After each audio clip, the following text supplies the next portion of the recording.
Intanto il tempo passava e Mosè, che era già diventato grande, alle latta iodi dei suoi frati. Alla iodut la svita che facevano, che io facevano fa. Alla iodut anche un egiziano che dava ad un ebreo un dei suoi frati. Si è chialattator e iodin, che non era anime aventi, alla coppa l'egiziano e lo ha taponato sotto al savalone. Dall'indomani, alle tornate a Saltafur, giuste quando due ebrei si paccavano fra di loro. Parcemo i dato ai tuoi compagni, ha domandato a di quel che aveva implantato la baruffe. Che ella gli ha risponduto: con c'è diritti permetti tu di comandanus e di fare sentenze? A tu vuoi di copami anche me, come che tu hai fatto fur l'egiziano? Mosè, duc caturit denti di sé, si è detto: sicuro, ormai la roba è la sanduccia.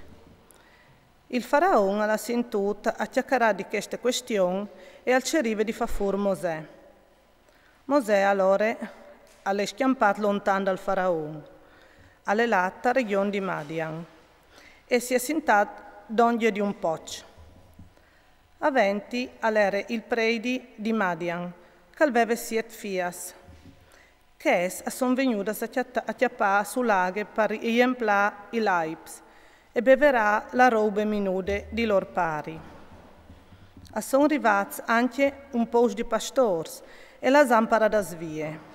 Mosè ha levato su per dauro una mano e ha beverato il bestiame minuto. Quando sono tornati a Sindaur, loro pari, Reuel, ora ha domandato: c'è molto mai che vuoi tornare così ad ore? E intanto gli hanno risponduto: un egiziano non usa chiavare fuori da sgriffas dai pastori e ha anche chiappate sul lago per noi e non usa beverare tutte le minucciarie. La Esal comò, ora ha domandato a Sfias: perché poveso lasciato che stom di Bessoul, invidailu a chioli une bocciade. Mosè ha accettato di sistemarsi d'ogni di che stom, che gli ha dato Sofie zipore. Quest ha partorito un frutto e lo ha mettuto non Gerson, perché che la dite: io sei un forest in queste chiare foreste. Intanto è passato un'ora di tempo e anche il re dall'Egitto è morto. Gli israeliti gemevano per sclavitù che avevano e Berland clamava in tiutori. E i loro berlis, da loro sclavitù, sono lassù finta Dio.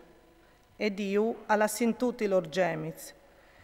Si è visata dal patto che aveva fatto con Abramo, con Isaac e con Jacob.